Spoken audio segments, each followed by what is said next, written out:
¿Qué tal, chicos? Buenos días, ¿cómo están? Espero que empezando muy bien esta mañana. Vamos a empezar con la clase de economía, vamos a iniciar con la clase de economía y les voy a pedir, como ya lo han hecho algunos, que por favor envíen su saludo de asistencia.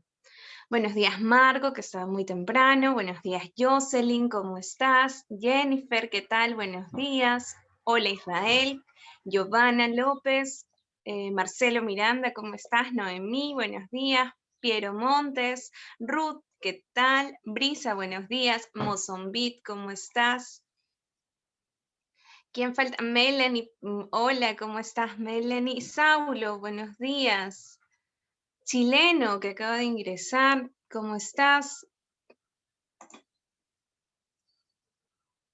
A ver, ¿quiénes más están por aquí? Ah, Gerson, ¿cómo estás, Gerson? Buenos días. Pueden manifestarse a través del chat, por favor, para no solamente sentir su presencia, sino saber que están ahí atentos.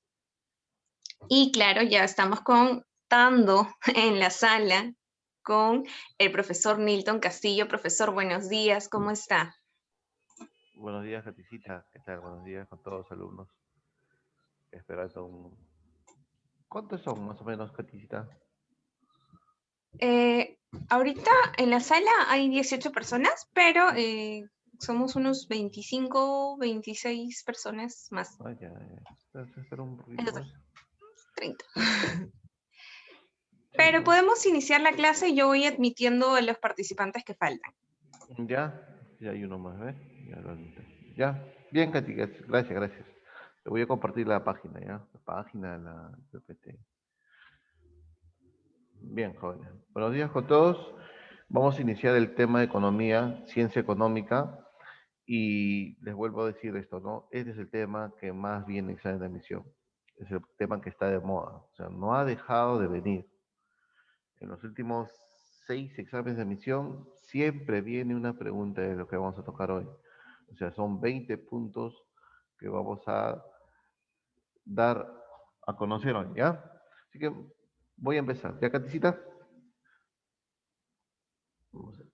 ¿Qué es la Sí, profe, economía como está ciencia? bien. ¿Ya? ¿Ya? Vamos a ver. ¿Qué es la economía como ciencia? ¿Desde cuándo la economía es ciencia? ¿Qué es la economía? ¿Por qué aparece la economía? ¿La economía es una ciencia antigua como la física, la química, o es relativamente joven?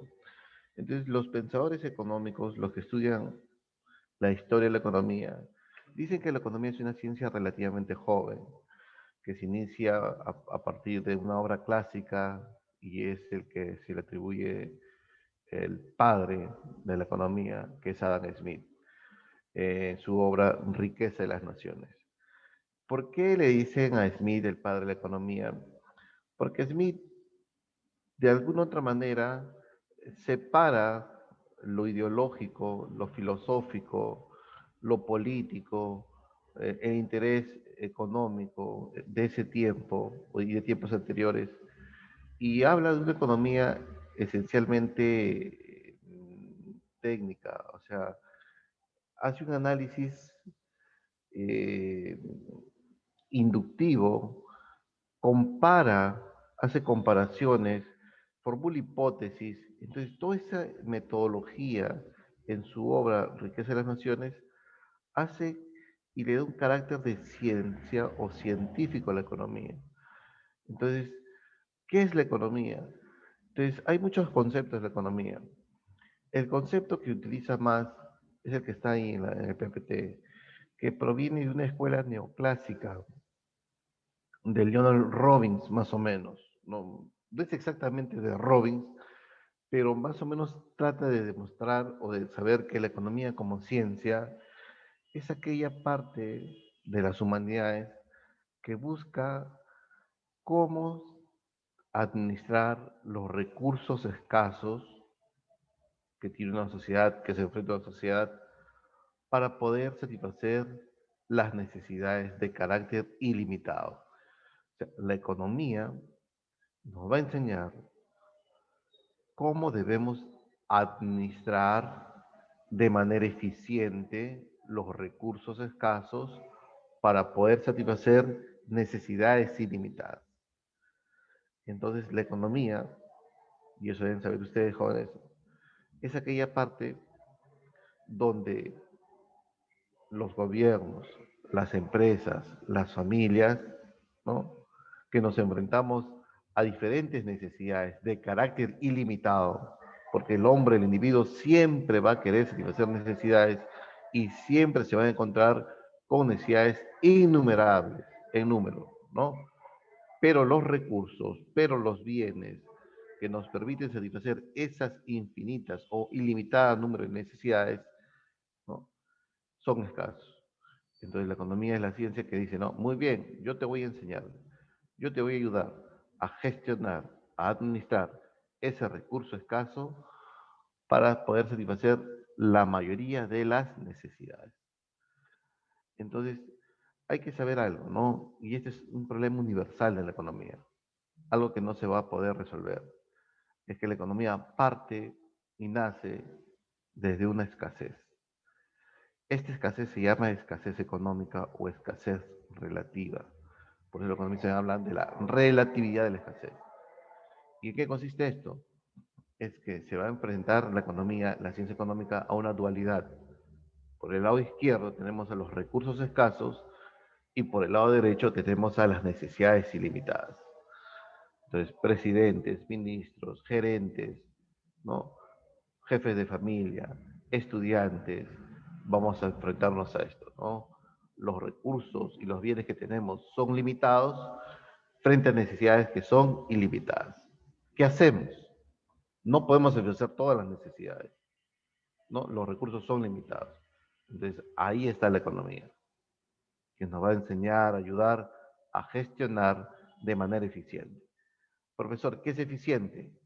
¿No? Sacarle el máximo provecho al recurso escaso. Darle la mejor alternativa de uso a ese recurso escaso. Entonces, eso yo quiero que entiendan, ¿no? El concepto, ¿por qué la economía aparece como ciencia? Pregunta examen de admisión. Dice, ¿no? Si el mundo fuera como el paraíso de Adán y Eva, donde todos los recursos fueran abundantes, A, los precios serían igual a cero, B, los precios serían mayor que cero, C, no existiría la economía. Vamos al concepto de la economía. ¿Por qué aparece la economía? Por la famosa escasez económica relativa. Los recursos son limitados y las necesidades son ilimitadas. Pero si el mundo fuera como el paraíso de Adán y Eva, antes del pecado, entonces los recursos son abundantes. No tendría razón de ser el nacimiento de la ciencia económica. No habría ciencia económica. Pero como estamos en un mundo de pecadores, donde los recursos son escasos y las necesidades son ilimitadas, entonces es necesario gestionar, administrar eficientemente esos recursos escasos.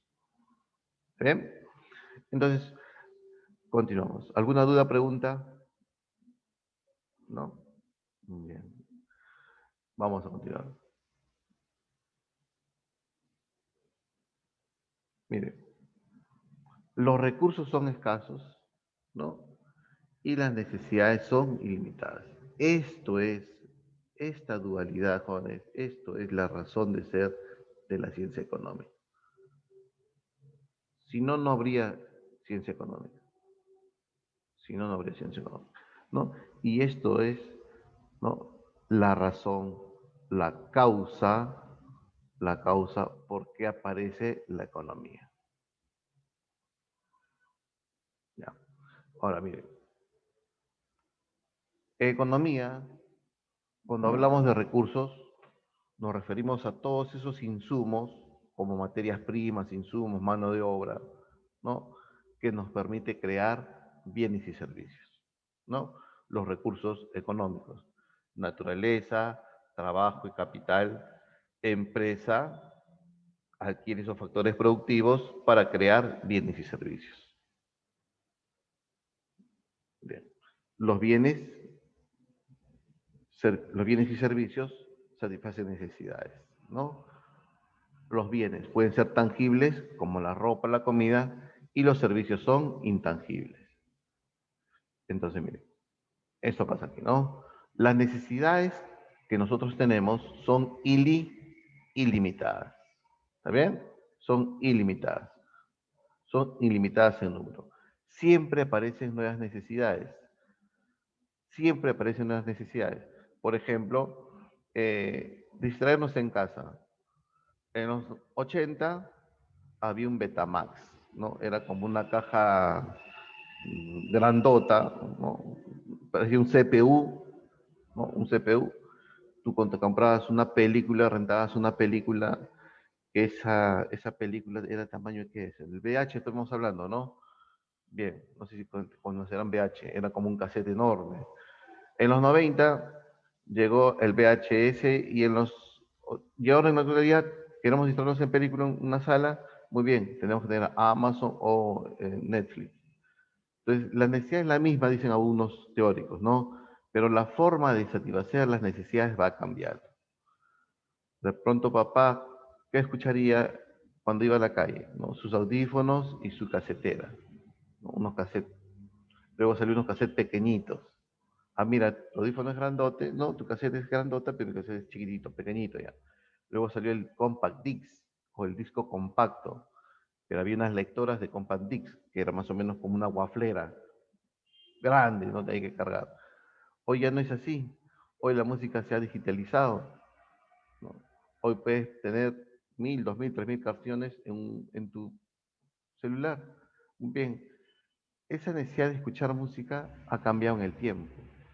O sea, conforme va progresando la sociedad, va apareciendo nuevas maneras de satisfacer necesidades. Y eso lo hace ilimitar las necesidades.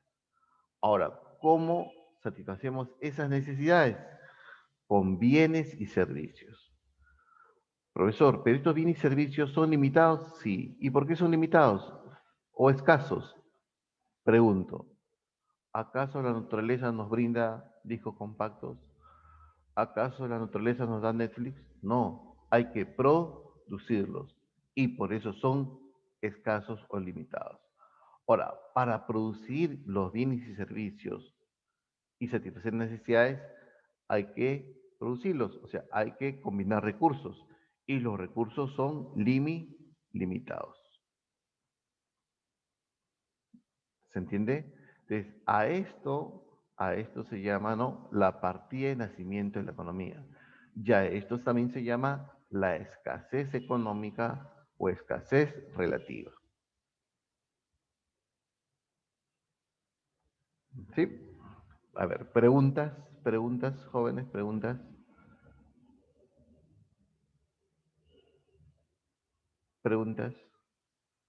¿no? Entonces, varias veces preguntas que salen de Misión San Marcos, ¿no?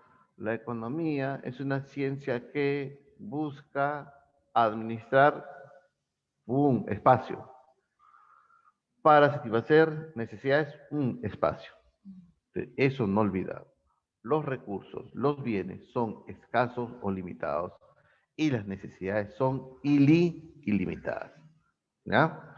Bien, continuamos entonces. Ahora, ¿todos los recursos son escasos? La mayoría, profesor. La luz solar es abundante. Los vientos fuertes son abundantes. Pero los demás son escasos.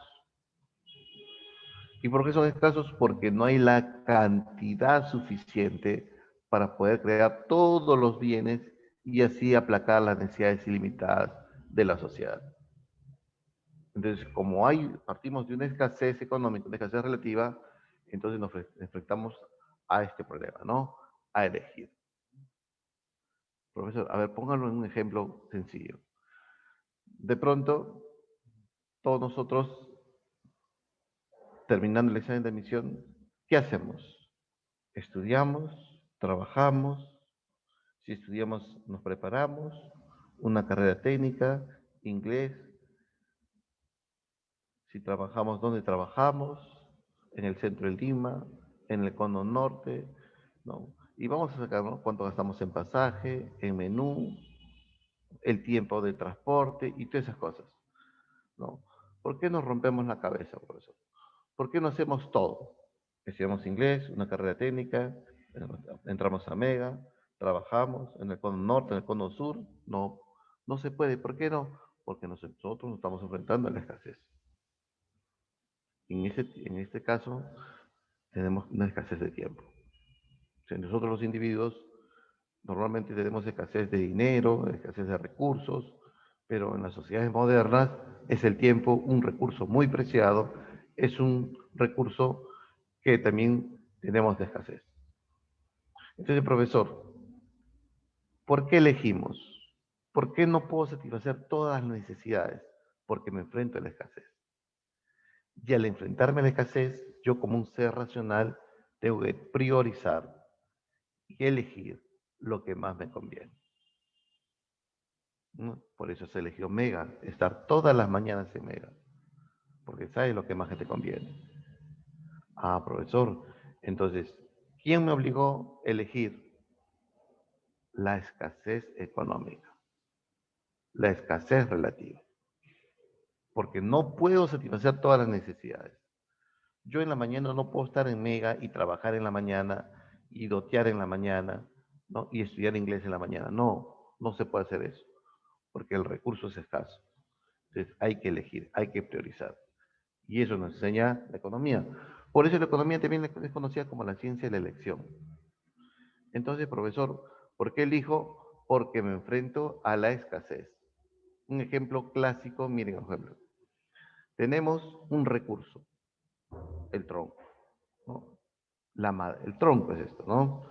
Muy bien, hay que elegir, la sociedad tiene que elegir en que utilizar este recurso, ¿no? En la producción de libros, en la producción de muebles y a ponerlo al fuego para darnos calor. ¿Por qué no puedo utilizar todos estos recursos que tenga la naturaleza para satisfacer todas las necesidades? Ojo, que las necesidades son ilimitadas, por acá consiguen, vamos a tener más necesidades que satisfacer. Ah, porque los recursos son escasos, ya que no hay la cantidad suficiente para crear los bienes y servicios y satisfacer las necesidades. Satisfacer necesidades de educación, ¿no? De comodidad, ¿no? De calor y así, tantas cosas que podemos sacar de un tronco del árbol. Entonces, ¿por qué tengo que elegir, profesor? Porque me enfrento a la escasez. Entonces yo tengo que elegir bien. Pregunto, chileno, ¿qué harías si tú fueras el presidente de Islandia o el jefe de la tribu? ¿Qué haríamos? ¿Qué priorizamos? ¿El fuego, los muebles o los libros? Profe, los tres no se puede, ¿no? Porque son ilimitadas y el recurso es escaso. Estamos enfrentando, ¿qué cosa? Al concepto de la economía. Entonces hay que elegir, hay que priorizar, hay que tomar las mejores decisiones. Profesor, pero entonces, ¿quién me va a ayudar? La ciencia económica. Imagino que chileno dice, el fuego es que la sociedad vive bajo cero, ¿no? Estamos en el norte de Europa, en Islandia, en Noruega, ¿no? Bien, eso fue a inicios de la civilización, ¿no? Porque, ¿no? La tribu. Pero hoy los países nórdicos tienen el mayor IDH, ¿no? Priorizan la educación. Los países en esos, la educación en esos países es pública, no hay educación privada, no hay colegio privado ni universidad privada, todo es del Estado. Entonces, jóvenes, vamos a hacer esto, ¿no? Como nos enfrentamos a la escasez, tengo que tomar una elección. Como sociedad, decir, ya, la educación que sea primero, primero. Muy bien. ¿Quién sigue? Escala, jerarquizar. Ya, el fuego es que sea segundo, porque estamos en Europa, en el norte de Europa, frío. Y vivir cómodamente que sea el tercero. Y por acá debe haber un cuarto, un quinto, y así, son ilimitadas las necesidades. Entonces, como nosotros elegimos por esta, porque nos pareció la mejor alternativa, elegimos esta, check, hemos renunciado a otras. ¿Y por qué elegimos? Porque nos enfrentamos a la escasez. ¿Y por qué renunciamos? Porque no podemos satisfacer todas las necesidades. Y ahí se aparece muy bien Nadine, el costo de oportunidad. Profesor, ¿qué es el costo de oportunidad? El costo, ojo, de la segunda mejor elección rechazada. Vuelvo a repetir, ¿qué es el costo de oportunidad? Es el costo de la segunda mejor elección no realizada. ¿Cuál fue la primera opción? La educación. Por eso me decidí por ella. ¿Y cuál fue la segunda mejor elección? El fuego. ¿Y cuál sería el costo de oportunidad? Haber renunciado al calor que me da una fogata. No confundir que el costo de oportunidad es la sumatoria de todo lo que yo renuncié. No es así, sino es la segunda mejor elección no realizada. Es el costo de oportunidad. Una pregunta de emisión muy bonita de la Callao creo que fue, ¿por qué existe costo de oportunidad? Porque tengo que elegir. ¿Y por qué tienes que elegir? Porque me enfrento a la escasez. Existe costo de oportunidad porque hay escasez. No existiría costo de oportunidad si es que no hay escasez. Profe, ¿qué es escasez? Ya está estudiando economía. Es una escasez relativa que toma en cuenta dos conceptos, el recurso escaso y las necesidades ilimitadas. Muy bien, continuamos y avanzamos. Entonces, ¿cuál es el problema económico? El problema económico, y es la partida de nacimiento de la economía, es en imágenes más rápido, ¿no? El recurso escaso y las necesidades ilimitadas. Y esto es la escasez económica. El problema económico es la escasez económica. ¿Pero qué es escasez económica? Un término universal que enfrentan todas las sociedades, de los países más pobres hacia los más ricos, porque todos nos enfrentamos a esa escasez económica. ¿Ya? Muy bien. Y toma dos conceptos, por eso es una escasez económica o escasez relativa. Relativa en el sentido que toma dos conceptos, un recurso escaso y necesidades ilimitadas. Bien, como nos enfrentamos a la escasez económica o escasez relativa, entonces tenemos que priorizar, ¿no? Y ahí aparece el costo de oportunidad, como todos lo han escrito, relativo económico. Así lo conocen, jóvenes. Tres nombres tiene. Hallar el costo de oportunidad, hallar el costo relativo o costo económico. Es el costo de la segunda mejor opción no realizada. Es la que renunciamos por tomar una elección. Por ejemplo, el paciente, ¿no? Tiene dos alternativas. Ir a atenderse con el doctor A, el doctor B, y pongamos otro más, ¿ya? Para que sea un poquito más difícil. El doctor C, o la doctora C, o el médico C. Bien. El doctor A tiene 30 años de experiencia, egresado de Cayetano Heredia, ¿no?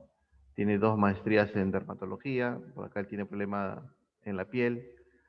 El doctor B, San Marquino, 25 años de experiencia, ¿no? Desde que salió de la universidad siempre se ha dedicado a la dermatología. Y la doctora C tiene 1 año de experiencia, 26 años, egresada de universidad particular, la UPC, ex modelo. Muy bien, ¿qué elegimos? A las tres no podemos llevarnos. ¿Por qué? Porque el recurso es escaso. Mire, mire el bolsillo, ve. El recurso es escaso. No, mire otro bolsillo. Su tiempo es escaso, tiene que trabajar. Pasarse todo el día de médico en médico no es una decisión eficiente, porque el tiempo es escaso, porque el dinero es escaso.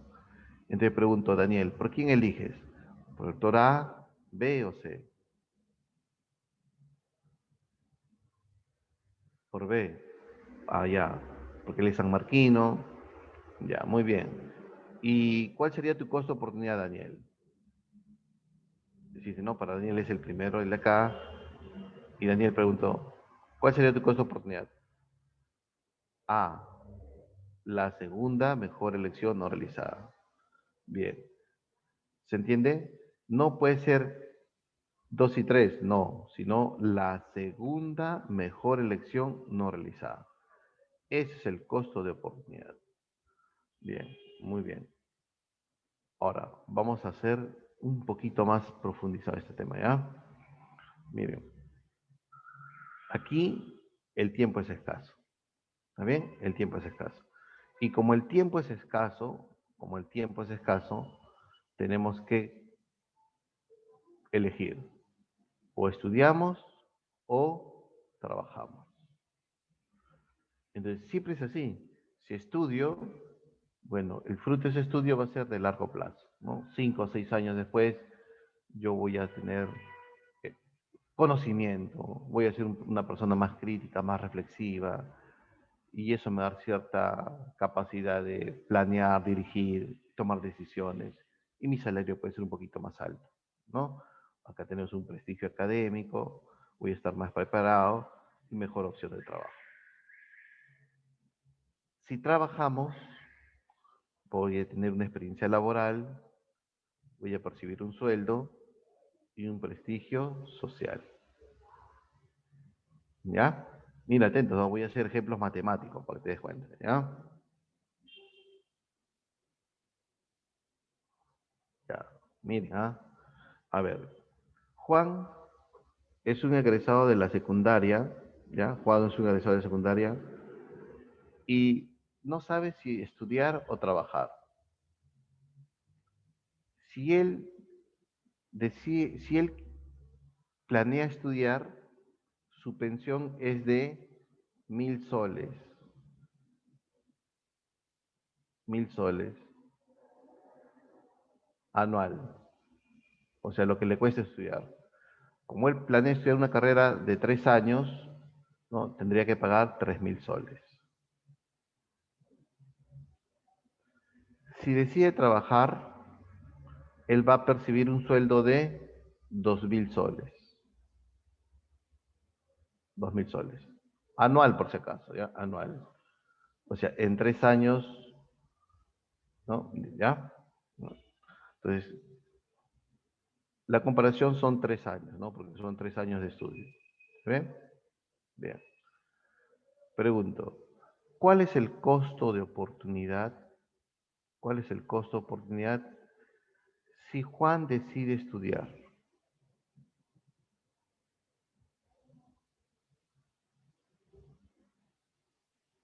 A ver, hállenlo. De nuevo, planteo el problema. Juan es un joven egresado de la secundaria que planea lo siguiente, o estudiar o trabajar. Si estudia, decidiría por una carrera técnica de 3 años que le va a costar 3.000 soles. Pero si trabaja, percibiría un ingreso anual de 2.000 soles. Hallar el costo de oportunidad si es que Juan decide estudiar. A ver, vamos a ver su razonamiento. A ver, todos por el público, ¿ah? Nada por el chat, por favor. A ver, todos con público. Equivoquémonos. ¿Hallaron? El costo por tiene que ser un numerito, a ver. Pero primero vamos a razonar. ¿Por qué Juan no puede elegir trabajar y estudiar? Porque el tiempo es escaso. Entonces, él se enfrenta a la escasez y toma elecciones, ¿no? Y si decide estudiar, renuncia a trabajar. Bien, ya, miren. Nos dicen que si decide estudiar, la carrera le va a costar 3.000 soles.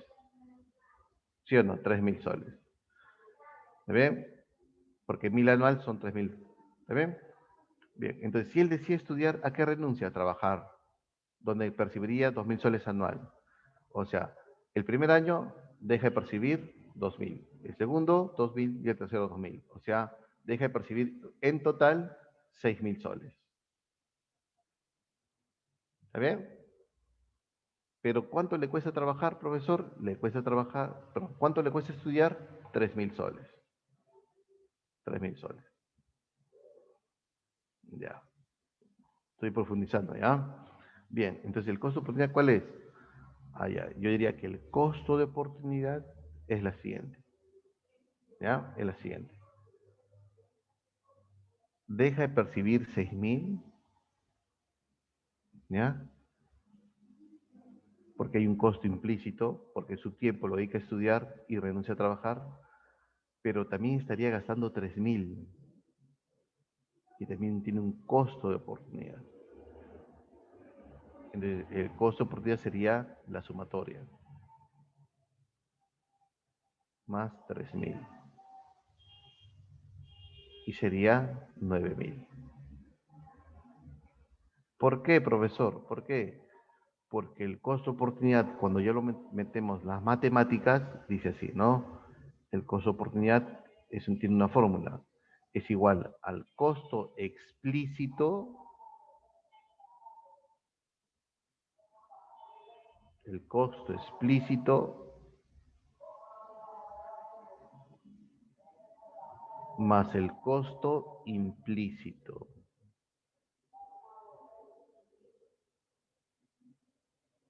Ah, profesor, entonces ya estoy entendiendo esto, ¿no? O sea, el tomar una elección tiene un costo también, pagar una mensualidad. Y ahí también este dinero tiene un costo de oportunidad. El mejor uso alternativo de los 3.000 soles. Pero también el tomar una elección implica renunciar a otro. Y eso también tiene un costo de oportunidad, dejar de percibir un salario. ¿Me entiendes?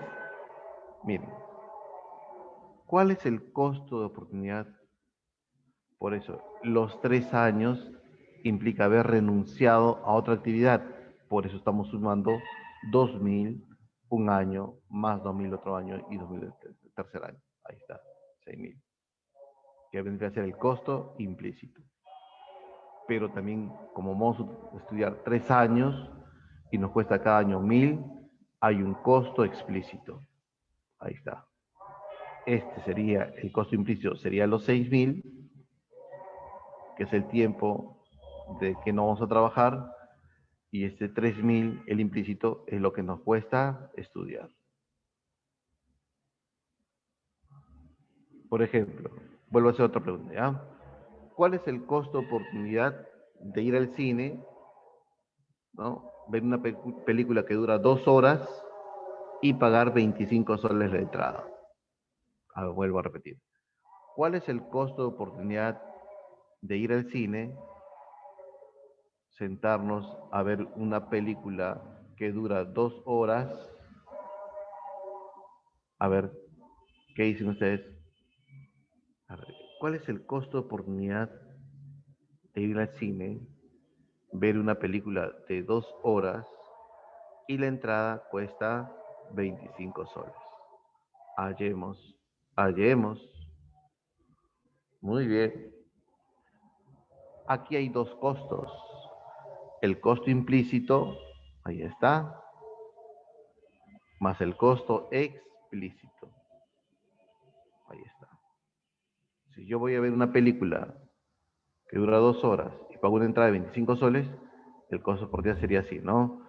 El costo por día sería los 25 soles que yo puedo destinar a otra actividad, ¿no? El mejor uso alternativo de los 25 soles más el mejor uso alternativo de las 2 horas. Hay un costo implícito y hay un costo explícito. ¿Se me entiende? ¿Se entiende? Porque tomamos decisiones y esa decisión cuesta también. Y es el costo implícito. Y a lo que renunciamos y no percibimos, vendría a ser el costo. A ver, este es el costo explícito. Me equivoqué ahí, ¿no? ¿Sí? Este es el costo explícito y este es el costo implícito.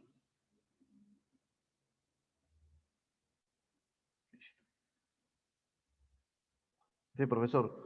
Cuando yo voy a ver el clásico o Alianza y la entrada está 40 soles, hay dos costos de oportunidad ahí. Sí, el costo explícito, los 40 soles que te cuesta la entrada.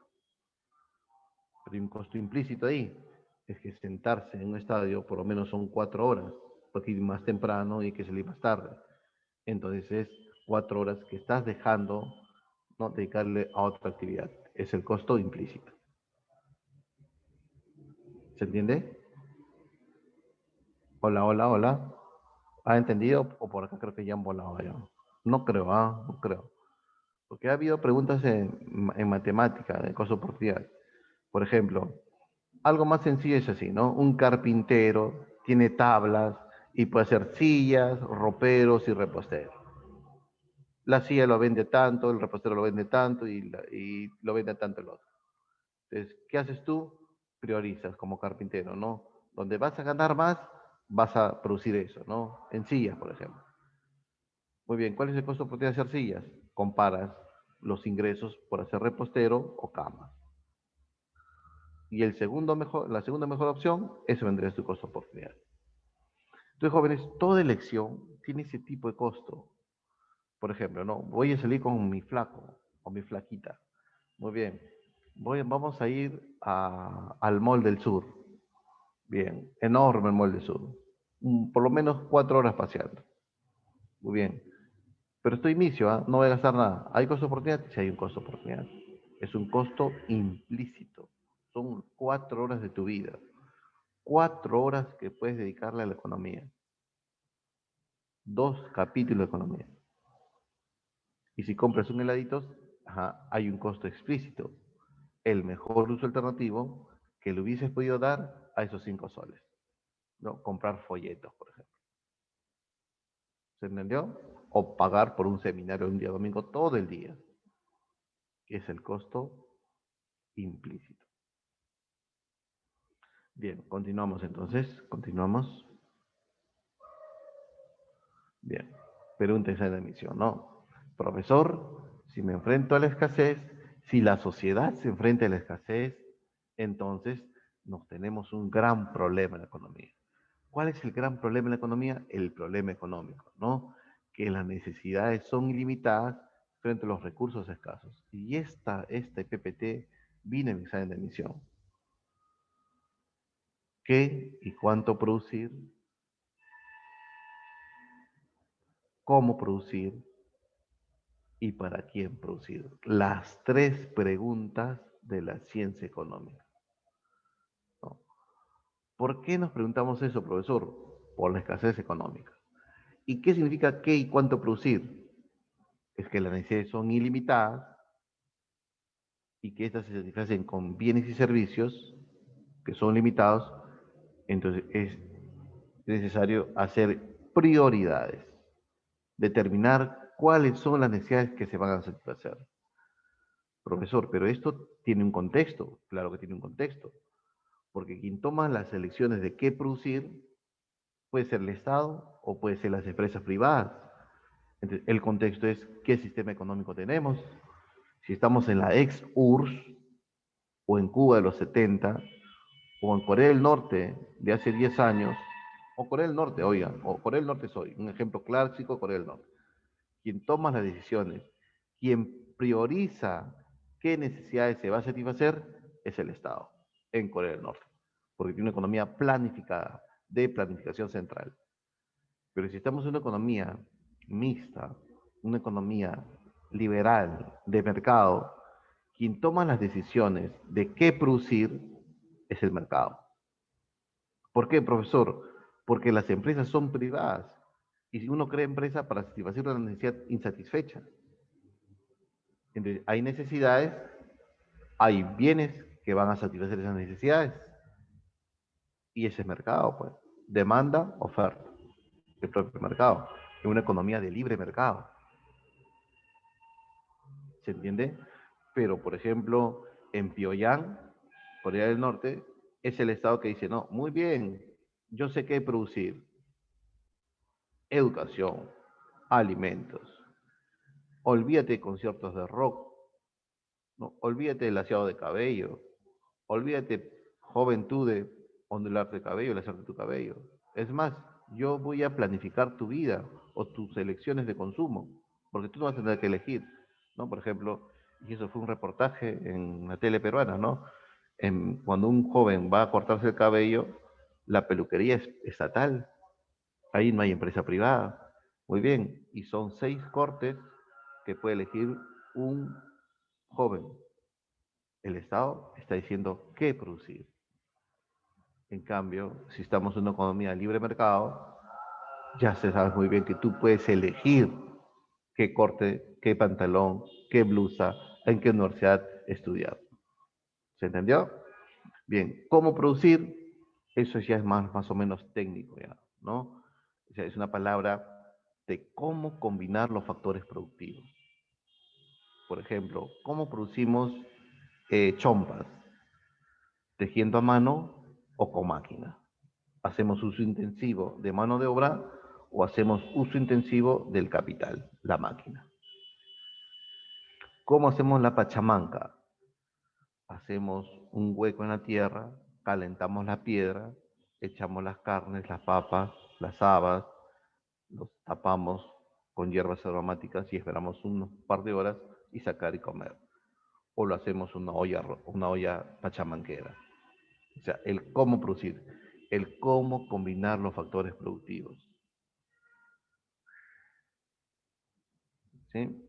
Entonces, profesor, ¿por qué es el cómo producir un problema? Claro, porque no todas las sociedades tienen mano de obra disponible o no todas las sociedades tienen capital disponible. Entonces hay que hacer un uso racional, una combinación de un poquito acá y un poquito allá para crear bienes y servicios. Profesor, ¿y para quién producir? Ah, ya, es un gran problema también, porque tiene carácter social. ¿Y por qué tiene carácter social? Porque implica quién y para quién vamos a producir. Si hablamos de la producción de automóviles, por ejemplo, ¿va a ser automóviles para que las familias paseen?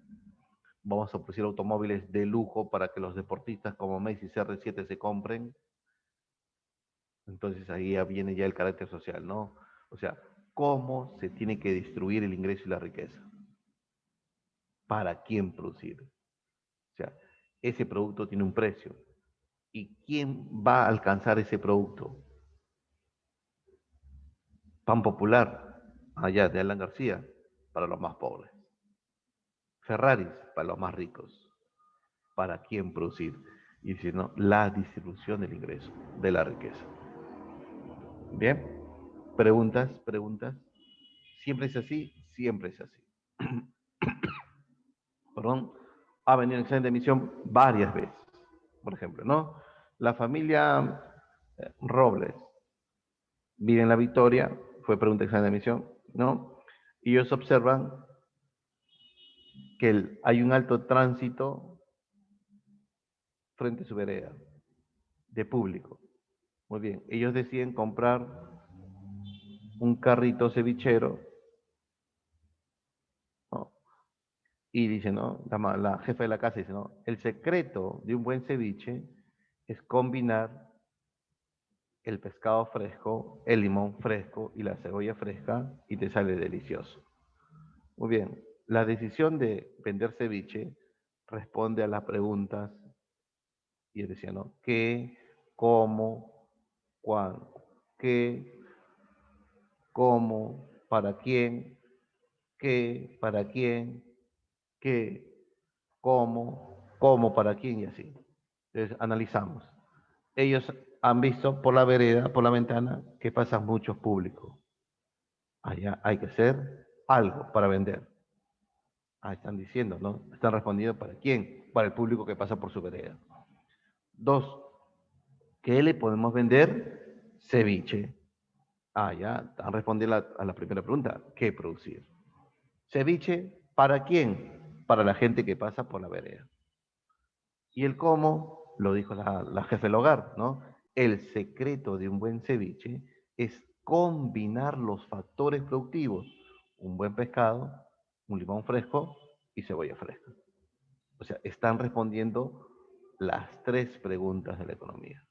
¿Qué, cómo y para quién producir?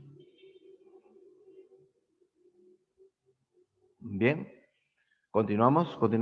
¿Dudas, preguntas? Jóvenes, es hora, pregunten. Pero ya, vamos a continuar, ¿ya? El método de la economía, esto es ya sencillo, ¿no? Economía, su método inductivo y deductivo. Inductivo es, yo formulo hipótesis, ¿no? Como hacer una tesis, ¿no? Tú formulas planteamiento del problema, la hipótesis, y tú tienes que sacar una propia teoría, ¿ya? De lo particular a lo general, inductivo. Yo quiero saber si Forsyth, el exalcalde de La Victoria, va a ser presidente. Muy bien, tengo que hacer una encuesta, ¿sí o no? Pero son casi 26 millones de electores. Yo no voy a gastarme todo mi dinero y mi tiempo para preguntarle a los 26 millones. ¿Qué hago? Una muestra. Una muestra. Saco una muestra de 400, 500 electores y le pregunto, ¿cuál es tu preferencia electoral para las siguientes elecciones presidenciales? Entonces, ya. Y de ahí concluyo que el 20% va a votar por Urresti, que el 18% por Forsyth, que el 15% por Keiko. Ya. Profesor utilizó el método inductivo, porque hizo análisis de casos particulares para inferir una ley general. Bien. Ahora, ¿qué se entiende por método? Un procedimiento científico para alcanzar, para descubrir la verdad y obtener leyes modelos. O sea, la economía es ciencia también. Tiene ciencia porque tiene un método de estudio, tiene campo de acción, es demostrativa, es explicativa, es predictiva. Es una ciencia fáctica porque estudia hechos reales, concretos, ¿no? Bien, y tiene el método inductivo de análisis particular a una ley general. Y el método deductivo, que es todo lo contrario. Partimos de una ley general, y vamos a contrastar si esa ley general, ¿no?, con algo particular. La contrastación de algo general es el método deductivo.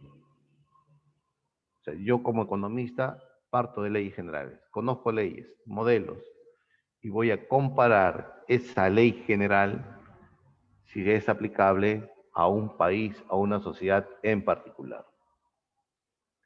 Imaginen que yo no sea Newton, sino Milton Friedman, el padre del monetarismo, el que reformuló la teoría cuantitativa del dinero. Y me morí así, ¿no? Que la inflación es un fenómeno monetario, que la inflación en los países es el problema del dinero, el exceso de dinero. Entonces me despiertan y me dan una data. La emisión de dinero en Venezuela, ¿no?, desde el año 1995 hasta la fecha. Yo observo así, ¿no?, una serie de tiempo así, ¿no?, que la emisión ha ido creciendo, creciendo, y entró Chávez y creció, y Maduro y creció. Muy bien. Entonces, esta emisión de dinero en el tiempo ha ido creciendo, más de lo necesario. Ya, muy bien. Yo digo, pronto este país tendrá inflación. ¿Por qué? Porque me sustento en la teoría, ¿no? Parto de la teoría cuantitativa y si no, el exceso de masa monetaria genera inflación. Y eso lo aplico a una realidad en particular, Venezuela. Ese es el método deductivo. Contrasto, comparo leyes generales con algo particular. Bien. Continuamos. Qué rápido se pasa la hora, jóvenes. División de la economía. División de la economía. Atentos, miren. La división de la economía es hasta las 10, ¿no? Sí, hasta las 10 ya. Lo hacemos lento acá, ¿ya? Pregunta de examen de emisión varias veces, jóvenes. Varias veces. ¿Y qué es lo que te viene más? Posi y normativa. La ciencia económica sigue en dos: economía positiva y economía normativa. La economía positiva sigue en dos: economía descriptiva y teoría económica. La teoría económica sigue en dos: microeconomía y macroeconomía. La economía normativa es lo que debe ser. Entonces aquí hay juicios de valor. Aquí se busca, por ejemplo, en economía normativa se busca mejorar a la población, mejorar una situación dada. ¿Ya? Porque vamos a pasar al siguiente PPT para desarrollar toda esta rama y luego esta rama. Miren, el COVID-19 ha traído un gran problema económico al país, ¿no? La economía se ha desplomado. Así. Ni la crisis del 2009 ni la Gran Depresión nos ha hecho tanto daño. ¿No? ¿No? Es así, ¿no? La economía iba así, en ascenso. Crecíamos, jóvenes, así, crecíamos. 20 años interrumpidos de crecimiento económico. Milagro peruano. Todos nos envidiaban, hasta los chilenos. Y de pronto llega el COVID y el presidente Vizcarra dijo, no, con sus buenas intenciones y la ineptitud de muchos ministros, incluso de la ministra de la Salud que tuvo que renunciar o la sacaron, la primera ministra, que cuando llega el COVID ella estaba en la playa, ¿no? O sea, yo como ministro, si no voy a ponerle todo mi corazón, mi esfuerzo para combatir la pandemia, renuncio, ¿no? Una ministra no puede estar en la playa mientras el COVID llegaba al Perú. Entonces, el confinamiento fue por 100 días. 100 días se paralizó la economía. ¿Y qué sabes qué hizo esto? Así. Se nos cayó la economía. ¿Sí? Pero luego se han tomado medidas y ya estamos creciendo un poquito. No estamos creciendo, sino estamos saliendo del fondo de la piscina. Pero estamos bajo el agua también. Por aquí es crecimiento. Estamos saliendo recién. ¿Se entendió? Profe, ¿y dónde saca este dato? Ah, es que hay un INEGI, hay un Instituto Nacional de Estadística e Informática, que todos los meses, que todos los meses mide la economía. Ah, profesor, entonces, y nos dice así, ¿no? Mire, gracias al COVID-19, la economía ha caído y la pobreza ha aumentado a 30%. Es un dato sacado de la economía positiva. Pero ¿quién le da ese dato?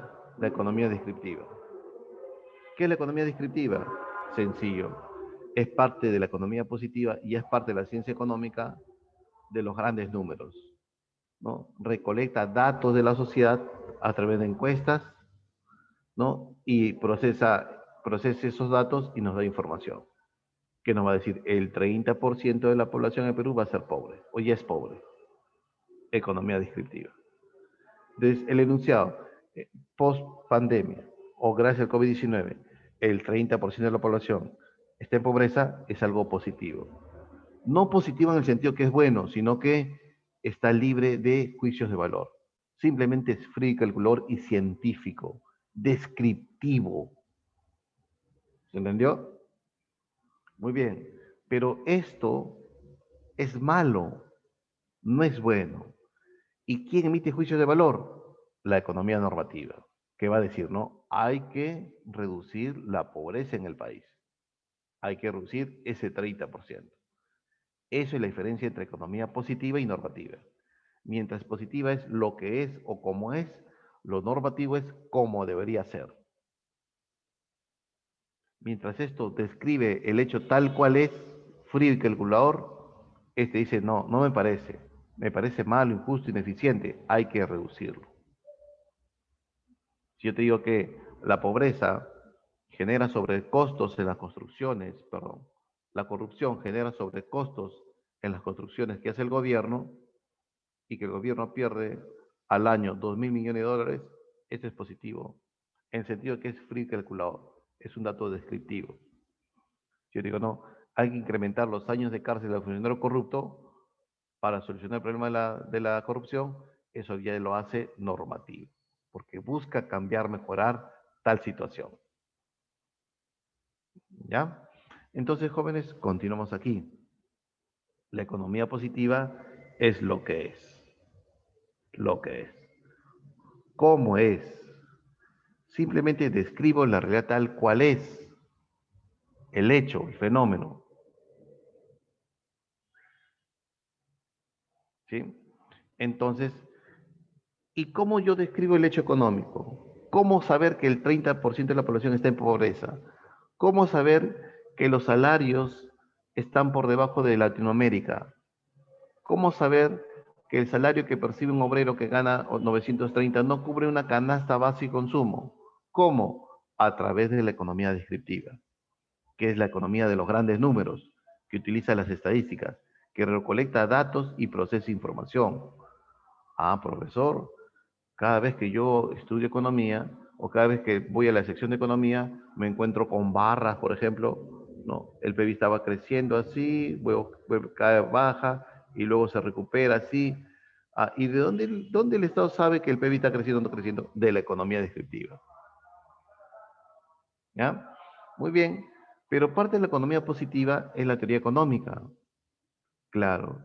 ¿Y cuál diferencia, profesor? Es que la teoría económica nos va a ayudar a entender, a explicar y predecir por qué esta situación. O sea, va a buscar una justificación. ¿Por qué ocurre tal problema o hecho económico? Si habíamos dicho que gracias al COVID-19 la pobreza va a pasar, y ha pasado, de 20 a 30% de la población. O sea, somos más o menos 10 millones de personas que estamos en situación de pobreza. ¿Quién lo dice? No lo dice el profesor, lo dice INEI. Ya estimó la pobreza. Ha hecho su trabajo, estimación, teoría de los grandes números, encuestas, captura datos, recolecta datos y procesa información.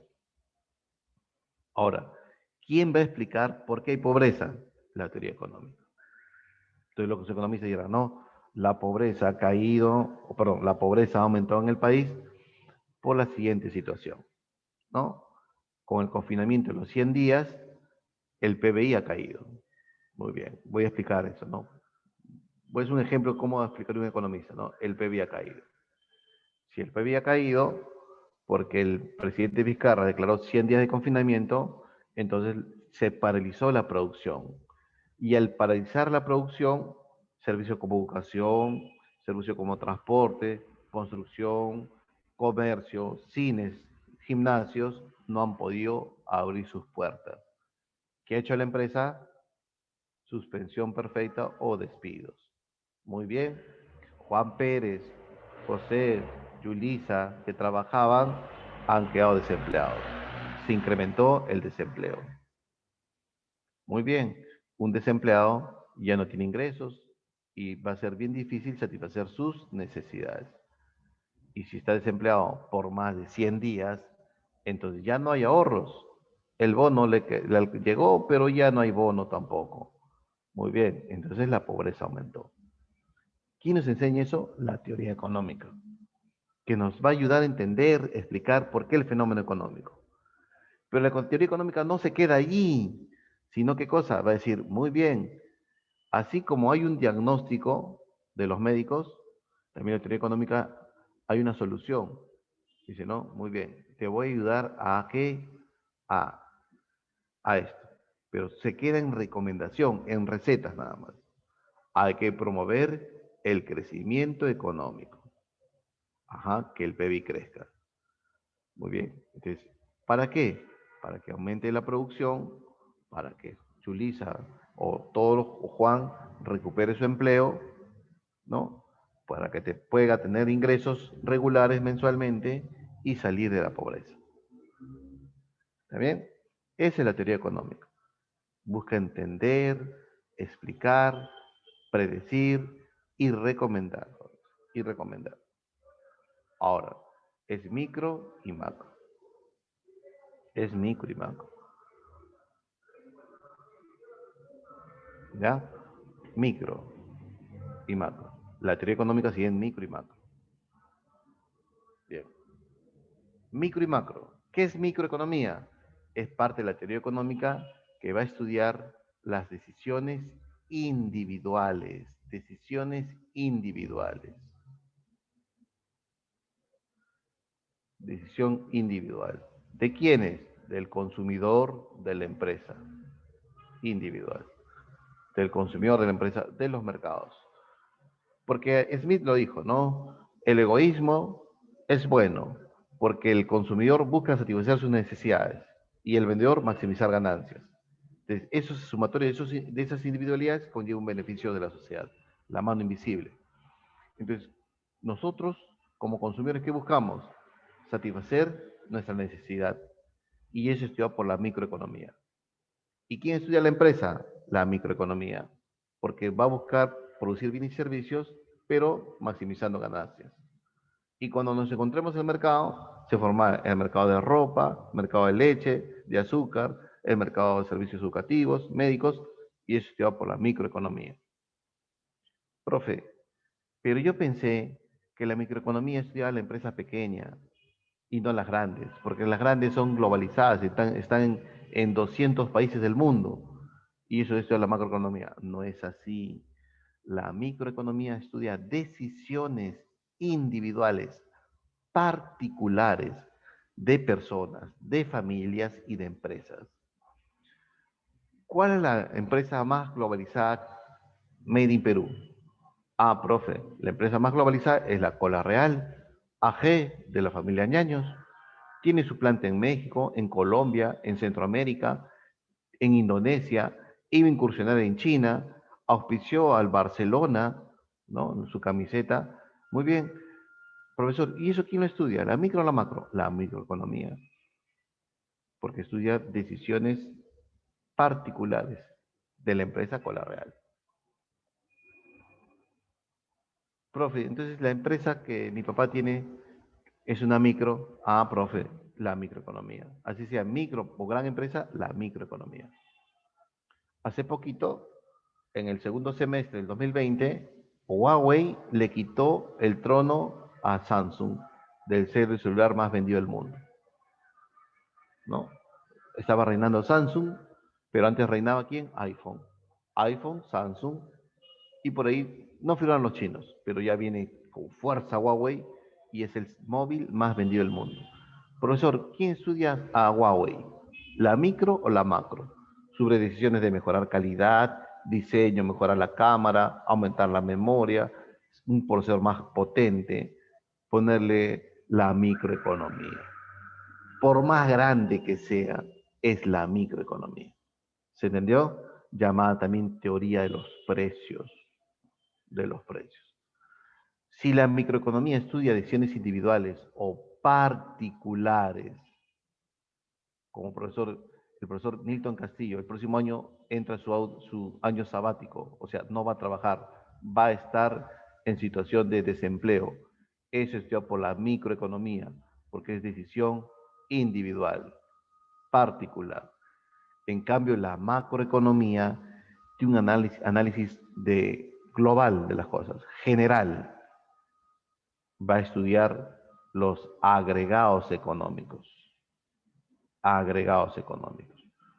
Por eso, ¿y cuáles son los agregados económicos? Por ejemplo, el Producto Bruto Interno, que mide la producción de todos los bienes y servicios hechos dentro de la economía, el PBI. Puede estudiar también el PDB, que es la producción de todos los bienes y servicios en cualquier parte del mundo, pero por factor de origen peruano.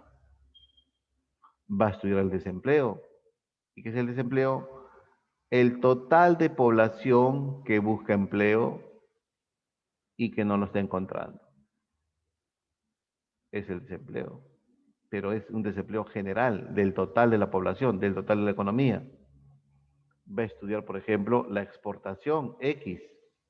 Es el total de exportación de las empresas, ¿no? Que venden productos afuera. Al igual que la importación,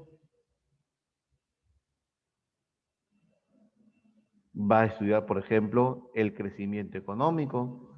Y tú sabes muy bien que crecimiento económico es crecimiento del PBI. Ahí está. Va a estudiar el desarrollo económico. Y tú también deberías saber esto, ¿no? Que el desarrollo económico significa que el PBI crece, pero no es el PBI, sino el PBI per cápita. Crece. Crecimiento, desarrollo económico, ¿no? Va a estudiar el consumo agregado, el consumo de todas las familias. Va a estudiar la inversión de todas las empresas y va a estudiar el gasto del gobierno. Y va a estudiar también la exportación peruana y la importación. Ah, profe, esto me sale una fórmula. Claro, ese es el PBI. El consumo más la inversión más el gasto del gobierno, más exportación, menos importación, PBI. ¿No? Y también tiene índices macroeconómicos, por ejemplo, la tasa de interés del mercado es macroeconómico, la inflación es macroeconomía, el tipo de cambio, macroeconomía.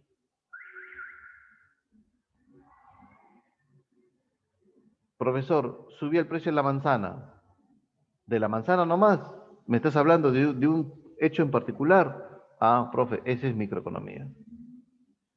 Profesor, bajó el precio del pollo. Microeconomía. Profesor, subió el precio de los bienes y servicios en el mercado. Ah, ¿eso es inflación? Ah, eso es macroeconomía.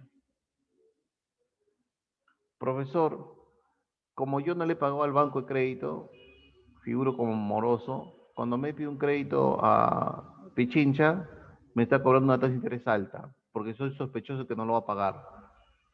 Ah, esa es microeconomía. Me estás hablando de un caso particular. Profesor, gracias al Banco Central, la tasa de interés ha caído del mercado. Ah, macroeconomía, un índice macroeconómico, porque estamos como referencia el mercado. ¿Se entiende, joven, esta parte? ¿Se entiende?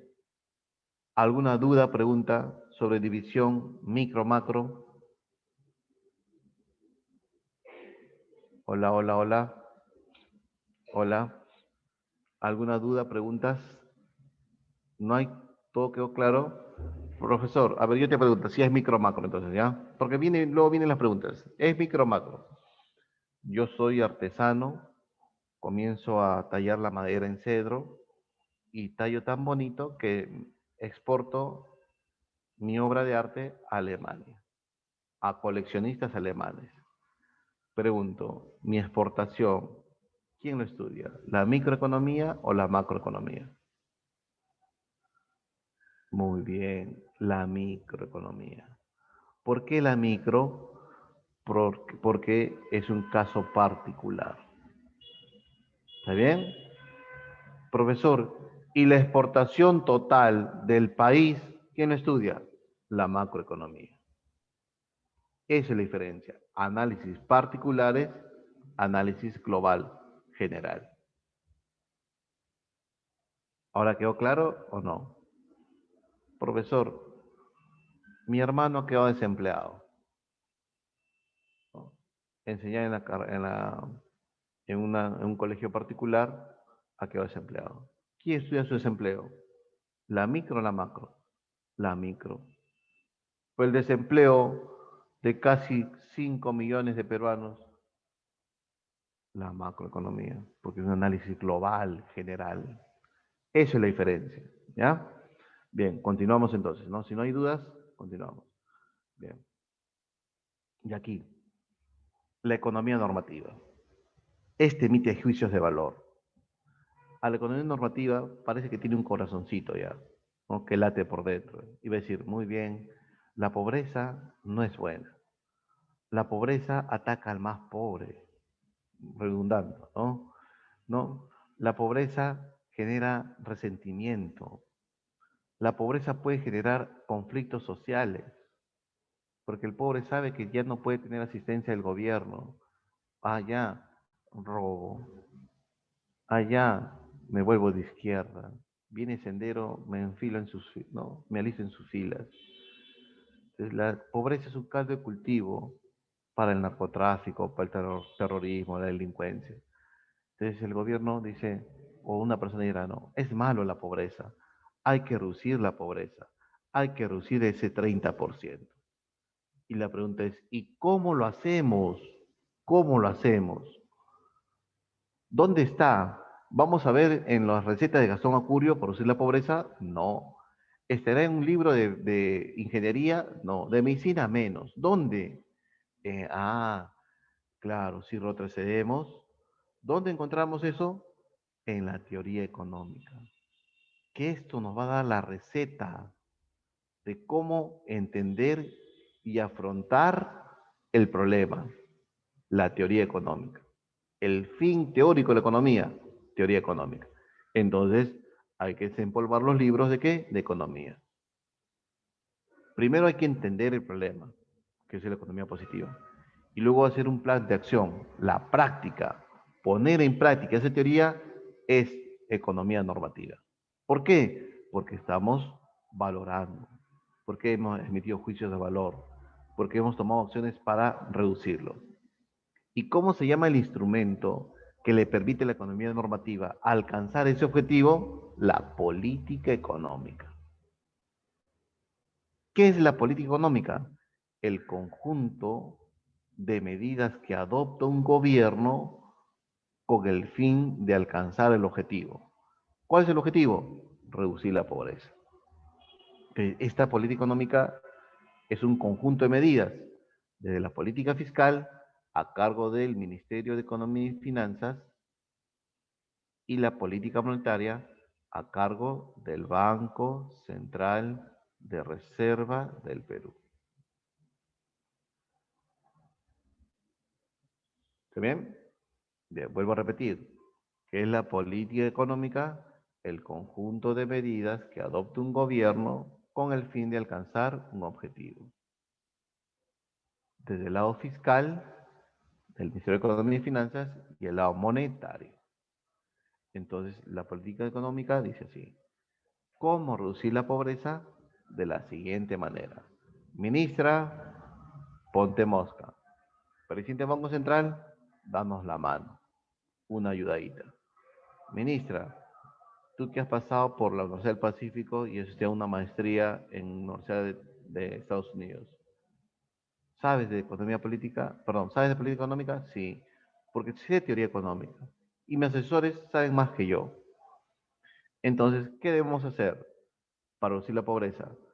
Según la teoría económica, hay que fomentar el crecimiento económico, fomentar el PBI. Muy bien, ¿y cómo fomentamos el PBI? Fácil, muy fácil. Lo hacemos fácil en Mega, ¿no? ¿A qué es igual el PBI? Lo escribí. A ver, ayuden por favor. El PBI a qué es igual? Al consumo de las familias, más la inversión privada, más el gasto público, más exportaciones, menos importaciones. Lo hice la semana pasada, ¿se acuerdan? Muy bien. Entonces dice, por el lado fiscal voy a darle una mano. Voy a darle bonos a la población que ha sido afectada por el desempleo, por el confinamiento. A bonos es dinero para las familias y las familias que hacen con el bono van a consumir. Fomento el consumo. Bien. Por el lado de la empresa, voy a reducir los impuestos a las micro y pequeñas empresas. Muy bien. ¿A quién beneficia reducir los impuestos? A la inversión, para que la inversión crezca. Y tu gobierno, vamos a poner un plan de construcción, ¿no? De inversión pública en infraestructura. Vamos a hacer carreteras, puentes, puertos, viaductos a el gasto público.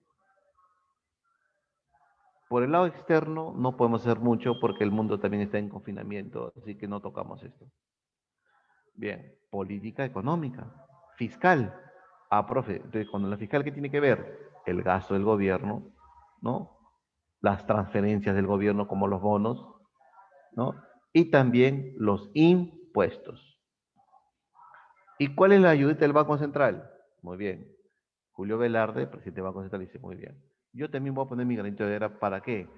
Para hacer crecer el PBI y por consiguiente luchar con esta pobreza que es mala. Bien. Dice lo siguiente. Política monetaria. Preservar la estabilidad monetaria. Ministra, no te preocupes, tú gasta, que yo voy a controlar ese fenómeno llamado inflación. Pero te doy una ayudita. Yo también voy a empujar ese carro. ¿Cómo? ¿De qué manera? Voy a incrementar la oferta monetaria. En otras palabras, y lo vimos en dinero, ¿se acuerdan? Voy a incrementar la cantidad de dinero que hay en la economía. ¿Para qué? Como algo que abunda, su precio baja. O sea, para forzar que la tasa de interés baje en el mercado. Ojo, no es que el Banco Central fija la tasa de interés de mercado, pero de alguna otra manera puede hacer que baje, incrementando el dinero en la economía, incrementar el circulante de la economía. Entonces el dinero, que es un bien también, va a abundar en la economía. Y si abunda, su precio, que se llama tasa de interés, va a bajar. ¿Está bien? Muy bien, profesor, ¿y por qué la tasa de interés, que es algo macro, podría hacer que crezca el PBI? Fácil. Miren, pregunta, examen de admisión, San Marcos, el último examen de admisión. Ya estamos tocando por el puro examen de admisión en este tema, miren. La inversión depende, ¿qué? De la tasa de interés. ¿Verdad, profe? Claro que sí. Yo soy empresario y quiero abrir mi peluquería, o quiero abrir una boutique, o quiero abrir una tienda por conveniencia, lo que hoy se llama esas tiendas más, y esas tiendas que están acá, ¿no? Bien, o una tienda de abarrotes. ¿Qué necesito? Dinero, capital. Entonces voy al banco y le toco a la puerta. Necesito 100.000 soles. Te puedo prestar si me pones como garantía tu casa. Pero la tasa de interés que te voy a cobrar por si acaso es de 35% anual. Es una barbaridad. 35%, 35.000 soles de interés anual. No, no, ahí nomás gracias. Pero luego regreso a los meses siguientes y digo, ¿te acuerdas que te iba a cobrar 35%? Ahora es 5%. Pero ¿por qué tan barato? ¿Por qué ha bajado tanto? No, lo que pasa es que el Banco Central tiene una política monetaria expansiva. He hecho eso para bajar la tasa de interés. ¿Pides el crédito? Sí, lo aprovecho. Entonces, invierto. ¿Entiendes? Si la tasa de interés baja, la inversión sube. Ahí está el granito de arena del Banco Central. Entonces, eso es la política económica, tanto fiscal como monetaria. Profesor, entonces el plan Reactiva Perú forma parte de la política económica, el conjunto de medidas que adopta el gobierno para mejorar la situación. ¿Y cuál es la situación? La recesión. ¿Y quién nos dice que está en recesión? La economía positiva. ¿Y por qué la economía positiva sabe que estamos en recesión? Porque tiene su economía descriptiva, que día a día mide cómo va la producción en el país. INEI. Profesor, ¿y quién nos dice que hay que fomentar el empleo y qué medidas debemos adoptar? La teoría económica. Pero la aplicación de esa receta a la realidad es política económica. ¿Ya? Ahora sí, se pasa el tiempo. Continuamos. Entonces, a modo de entretenimiento, a ver, indique si son economía positiva o normativa. La tasa de desempleo ha disminuido hasta el 17.22%. Positivo o normativo. A ver, todos participar. A ver, todos. Positiva. Positivo, ¿no? Muy bien, positivo. El segundo, para que mejore el sistema sanitario, este debe ser privatizado. Algo parecido viene en de Emisión San Marcos, ¿ah? Esto lo hace normativo, ¿no? Porque ya hay un juicio de valor, ¿no? Este debe ser, ¿no? Busca qué cosa, darle una solución a un problema. El déficit comercial de Perú se dispara en primer semestre del 2021. Mira, nos tratamos, ¿ah? No estamos ni en 2020, no acabamos 2020, ya. Bien, este es un dato free calculador, ¿no? Este es positivo. Estoy totalmente de acuerdo con la reforma laboral, pero yo habría ido más allá. Hay que incentivar el desempleo. Esto lo hace normativo, ¿no? Porque busca corregir, busca mejorar. Las hipotecas basura, ese es su nombre. Ya por ahí alguien le llamó hipotecas basura. Han llevado a descensos generalizados en la bolsa durante el 2018. Es algo que ya pasó. Han llevado descensos generalizados. Estoy describiendo, ¿no? Eso lo hace positivo. Bien, siguiente. Ahí está, vamos a filosofar. Identifica si es micro o macro los siguientes aspectos. El número de empleados del supermercado de tu distrito. ¿Cuántos trabajan en todos de mi barrio? Eso lo hace micro, ¿no? Ese es micro, profe, micro. Bien. El salario de uno de los integrantes de tu familia. Es un análisis, una observación particular. Eso también lo hace micro, profe, ¿no? La oferta de pescado en tu paradita o en la plaza de un pueblo marinero. Un profe también, ¿no? Eso lo hace micro. El desempleo de una economía, me está hablando de un país, de una región, eso lo hace macro, profe. La subida del precio del marisco en fechas previas al día del ceviche, la subida del precio del marisco. ¿Eso no es inflación? No. Inflación es incremento continuo y sostenido del nivel general de precios. Pero me están hablando de un caso particular. Eso lo hace micro, profe. Lo hace micro. La inflación, eso es macro, profe. No, eso es ojo cerrado, ese es macro. El costo o coste, también se llama así, del préstamo hipotecario de tu primo. Estamos estudiando cuánto le cobran la tasa de interés a mi primo. Es un caso particular, eso lo hace microeconomía. Y la subida de los tipos de interés, recuerden que el interés y el tipo de cambio son índices macroeconómicos. Eso es macro. Bien, continuamos. Sistemas económicos. Tenemos tres sistemas económicos. La economía de mercado, la economía centralizada y las economías mixtas. En economías de mercado, los individuos y las empresas privadas toman las decisiones. ¿Está bien? Economía centralizada, ahí está Marx, miren, la ex URSS, o lo que hoy es Pyongyang, ¿no? Corea del Norte, ¿no? Es esta acá, donde quien decide qué, cómo, para quién producir, es el Estado. En economías de mercado, casi todo es privado, ¿no? No quieren nada, no quieren saber nada del Estado. En cambio, en economías mixtas es presencia público-privado. Este es Keynes, ¿no? Sí, Keynes, el padre de la macroeconomía, que nos dice que es necesaria una intervención del Estado en la economía, ¿no? Y casi todas las economías en el mundo son mixtas. Son mixtas. La que está de moda. ¿Ya? Entonces tenemos de mercado, centralizada y mixtas. Profe, ¿en qué economía el Estado hace la redistribución de la riqueza? En la economía mixta. Profe, ¿en qué economía el Estado hace la distribución de la riqueza? En la economía centralizada. Porque no tiene sentido redistribución. Quien hace la distribución en las economías mixtas o de mercado es la empresa. Y como se generan desigualdades, el Estado hace la famosa redistribución, que busca disminuir las brechas sociales. En cambio, en la economía centralizada buscamos la igualdad y hacemos la distribución por parte del Estado. Bien.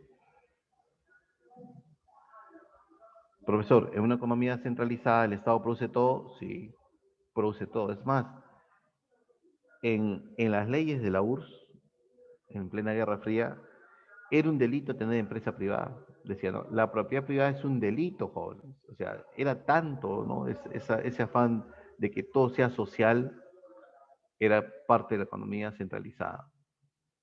En cambio, en economía de mercado se promueve el egoísmo individual. Consumidor, tú eres egoísta. Empresa, tú eres egoísta. Y ese es bueno, porque con los egoísmos se genera un beneficio en la sociedad. Economía de mercado. En cambio, en la mixta dice, no, mercado, tú eres bueno, pero tienes fallas. Y esas fallas se corrigen por parte de decisiones públicas del Estado. Economías mixtas. Bien, vamos a resolver, jóvenes, ¿no? Tenemos 10 minutos, ¿no, Katy? ¿Sí? Bien. En una conversación sobre economía peruana, Raúl menciona que han realizado varios estudios que indican que la corrupción afecta negativamente el crecimiento económico. Muy bien. Raúl dice que la corrupción afecta mente al crecimiento económico. Entonces, Raúl está expresando algo positivo, ¿no? Está describiendo al fenómeno corrupción y comparando con el crecimiento económico.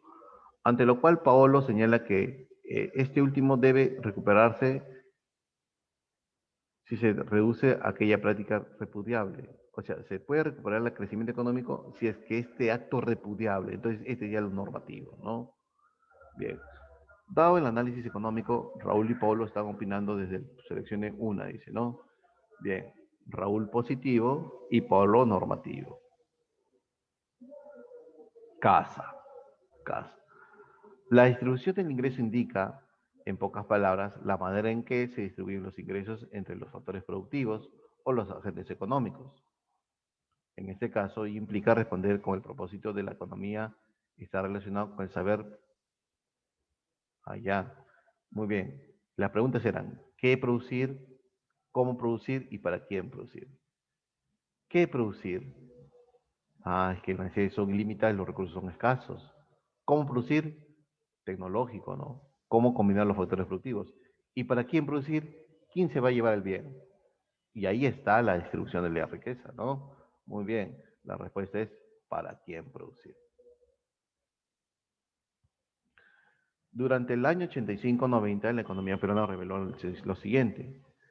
Estamos hablando de Alan 1 y sabemos que Alan 1 es una inflación alta, una recesión, incremento del desempleo y todas esas cosas. Para solucionar el diagnóstico, la ciencia económica precisa sobre todo, muy bien, estamos hablando de ciencia y toda ciencia parte de la observación. Luego, planteamiento de la hipótesis, ¿no? Y luego el camino para solucionar ese problema, ¿no? Estamos hablando de cosas del famoso método de la economía, el método científico. Avión. Pregunta de emisión. 4 economistas discuten sobre el fenómeno de la corrupción. Julio sostiene que la corrupción reduce el crecimiento económico. Eso es positivo. Pedro plantea que se debe elevar drásticamente la penalidad. Eso es normativo. Carlos señala que ello afecta de manera negativa la eficiencia económica. Eso es positivo. Y finalmente, José indica que dicho fenómeno se debe combatir mediante la institucionalización de los valores. O sea, busca combatir, o sea, busca corregir el problema. Eso lo hace normativo. Las dos proposiciones que corresponden al método positivo, ¿cuáles son? De Julio y Carlos. Dedo. Muy bien, jóvenes, muy bien. Háganlo todo en público, no en privado. A ver, vienen las preguntas más interesantes. Miren, sí. Las necesidades humanas se pueden satisfacer consumiendo bienes y servicios, pueden ser consideradas en el mundo actual como insaciables. A eso se hace ilimitadas, ¿está bien? La oferta existente de recursos es en su mayor parte inadecuado, a eso le llaman escaso. Es inadecuado en relación a los deseos conocidos por los individuos que son ilimitados. ¿Está bien? Es suficiente para producir solo una pequeña parte de los bienes y servicios de los individuos desean. Esto origina uno de los problemas básicos de la economía. Los problemas básicos, la escasez económica. Muy bien, muy bien. Pero es relativo, ¿sí o no? Recursos y necesidades, si este es limitado, el otro es ilimitado. La partida de nacimiento de la ciencia económica. Bien. Jimena es estudiante que constantemente observa noticias económicas en el periódico. Ella al ver el siguiente cuadro, evolución del comercio anual, ¿no? Concluye que pertenece al campo de la economía denominado, bien, esto es información estadística, esto me lo da la economía positiva, ¿sí? Pero ¿qué parte de la economía positiva? La economía de los grandes números, el que día a día mete el termómetro en la economía, cuánto se está produciendo, si el precio lo está subiendo, si se incrementa el desempleo, la pobreza, la economía descriptiva. Muy bien. 6, avión. 7. En el proceso de análisis sobre la pandemia de la COVID-19, Luis y Roberto mencionan que el precio del gel antibacterial experimentó un gran incremento. Ante ello, Pedro propone que las municipalidades controlen su precio. Profe, esto como que lo hace un poco normativo. Y lo que hablan Luis y Pedro mencionan que el precio del gel se implementó, están describiendo la realidad tal cual es. Esto lo hace positivo. Raúl plantea que el gobierno lo abarate mediante su producción. Están buscando la solución a un problema. Yo sé muy bien que Raúl y Pedro, ¿no? Sus enunciados son normativos. Bien, en esta conversación están utilizando el método de análisis económico normativo. ¿Quién? Pedro y Raúl. Pedro y Raúl. Mientras el método positivo, Luis y Roberto. Beso. Creo que esta es pregunta de examen de admisión, el último examen de admisión, ¿no? Bien. El PBI o PIB es lo mismo. En Perú se desplomó en 17.37% el primer semestre debido al impacto de la cuarentena nacional de más de 100 días. Eso es lo que estaba comentando, ¿no? Informó el sábado el Instituto Nacional de Estadística e Informática, INEI, con lo que la economía peruana entra en recesión. Indique si corresponden a qué parte de la teoría económica pertenece. Ya, a ver, ¿qué marcamos? ¿De qué estamos hablando? Del efecto que tiene el COVID en la economía. ¿Y cómo se mide la economía? A través de su agregado PBI, ¿no? Indique si corresponden a qué parte de la teoría económica corresponden. Teoría económica. Profe, ¿por qué no marco economía positiva? Porque también es positivo. Claro, podría ser positivo, pero no. Recuerden que la economía positiva se divide en dos, normativa y teoría económica. Y la teoría económica sigue en micro y macro. Entonces te están diciendo a qué parte de esto pertenece. Y la respuesta es macroeconomía. ¿Está bien? Bien la pregunta, ¿ah? Bien, bien, bien. Una empresa textil ubicada en el distrito de Ate, en una empresa textil, un ingeniero está diseñando un artefacto que le permite incrementar la productividad en la elaboración de ropa, pues si funciona se reducirá el tiempo de fabricación y también disminuirá la pérdida de material en el proceso. ¿A qué pregunta trata de responder tal ingeniero? Bien, sí o no que es producción, ¿no? Producción. Pero acá es textil, o sea, ya se respondió a la pregunta ¿qué producir? Pero el ingeniero está inventando una máquina, dice, ¿no? O sea, cómo combinar la lana y la mano de obra para hacerlo más eficiente. Y eso lo hace cómo producir. Bien, habíamos dicho que la escasez es un término universal que se presenta en todas las sociedades, desde la más rica a la más pobre, desde el hombre más pobre al hombre más rico. Jeff Bezos, que se está haciendo cada día más rico y que se acaba de divorciar y su esposa se ha llevado el 35% de sus acciones de Amazon. O sea, es una mujer multimillonaria también, ¿no? Bien, 35% de acciones es una barbaridad de dinero, jóvenes. ¿No?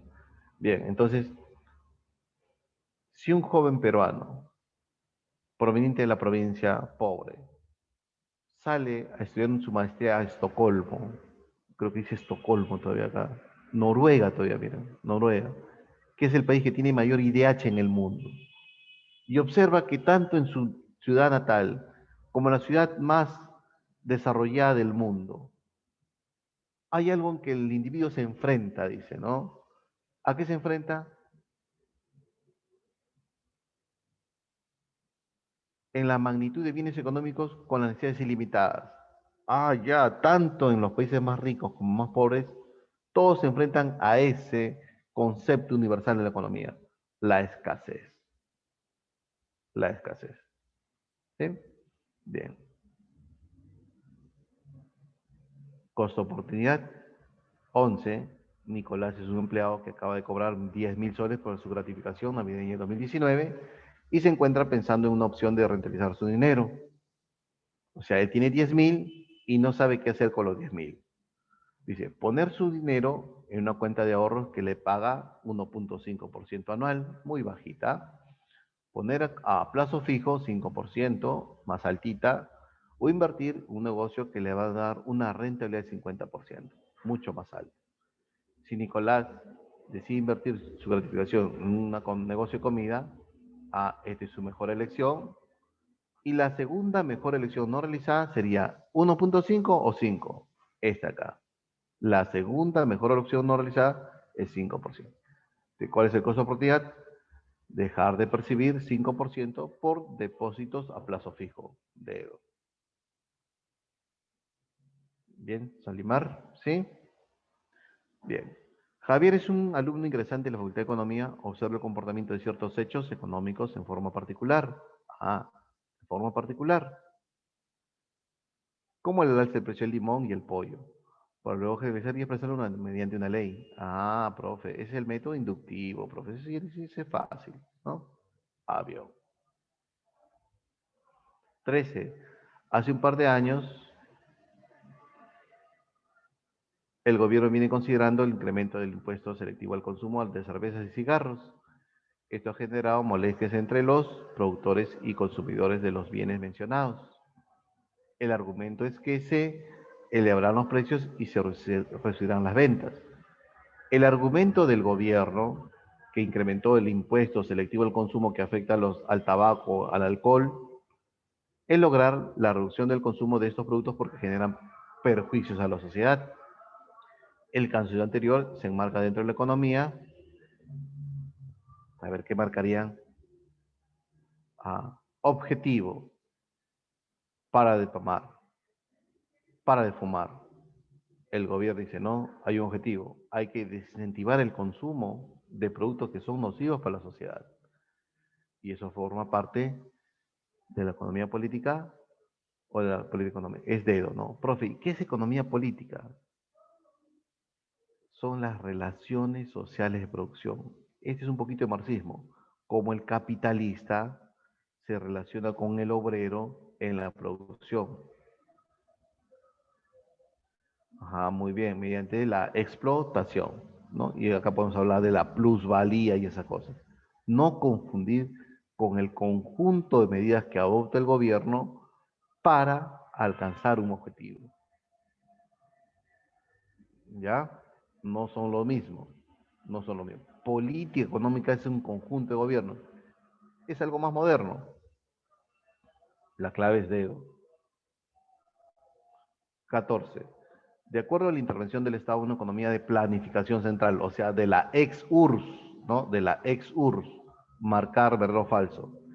¿Permite a las empresas privadas en el sector estratégicos? Falso. ¿No dice que era un delito tener propiedad privada? ¿Realiza la redistribución de la riqueza? Falso. ¿Por qué no redistribución? Porque es planificado. Aquí no hay empresa privada que hace la distribución. Simplemente la economía, en una economía de planificación central, el Estado hace la distribución, no la red. Falso. Establecer las cantidades producidas de solo alimentos, falso. Es de todo, jóvenes. Decía cuánto champú vas a comprar, cuánto jabón, cuánta pasta dental tienes que consumir al año, y así. O sea, planificada la vida, jóvenes. Decir los programas educativos y culturales, claro que sí. Beso. ¿Ya? Beso. Allá, hay dos claves, muy bien. Un estudio realizado por un grupo de estudiantes tiene como finalidad descubrir la relación entre el precio y las cantidades que adquieren los consumidores. Evalúa lo que ocurre si en 5 diferentes mercados: calzado, vestimenta, alimentos, transporte y vivienda. En todos ellos, la relación entre ambas variables es inversa. O sea, entre precios y cantidades hay una relación inversa. ¿No? ¿Qué he hecho? He hecho una barbaridad. Es una relación inversa. Ahí está. El método que utilizó, muy bien, hizo análisis particular y está infiriendo algo ya general. El método inductivo. Avión. Muy bien. Se queda como tarea 16, 17, 18, 19 y 20. ¿Ya? No es que el profe no termina su práctica, sino son tarea para ustedes. ¿Ya? Bien, la siguiente semana toma oral. Te voy a decir Solimar, a ver qué marcaste la 17. De pronto me dice C, a ver, justifica tu respuesta. ¿Está bien? Bien, jóvenes, es un gusto. Es todo por hoy. Creo que nos hemos excedido en el tiempo. Sí. Profe, Sí, dime, por favor. disculpe, ¿me podría dar un ejemplo de economía política? Economía política es parte de la ciencia económica, es parte de la economía que se va a encargar de estudiar las relaciones sociales de producción, ¿no? Es parte, por ejemplo, como el capitalista, yo dueño de la fábrica, sé muy bien que esa persona, el único medio de subsistencia es su fuerza de trabajo y está obligado a trabajar para que coma él y su familia. te viene y me toca la puerta. Señor capitalista, ¿le puedo ofrecer algo? Sí. ¿Tu fuerza de trabajo? Sí. Ven, trabaja conmigo. Como yo sé que soy su único camino, lo voy a explotar. Si su salario debe ser 2.000 soles, le pago 800 soles. Él genera riqueza por 2.000 mes a mes en mi fábrica, pero yo le compenso con 800 soles. Esa es la relación social de producción. Genero, en esa relación desigual de explotación del hombre por el hombre, se genera plusvalía. Eso es economía política. En cambio, la política económica es el conjunto de medidas que adopta un gobierno con el fin de alcanzar un objetivo. El objetivo del gobierno, ¿cuál era? Reducir el consumo de esos productos que son nocivos para las personas y forma parte de la política económica. ¿Ya? Bien. Gracias, profe. Ya. Muchas gracias, profesor Castillo. Gracias por la Ya. clase. Nos vemos la siguiente Fíjate, semana. ya que te Chicos, chicos, nos unimos inmediatamente al enlace de psicología que les pasé.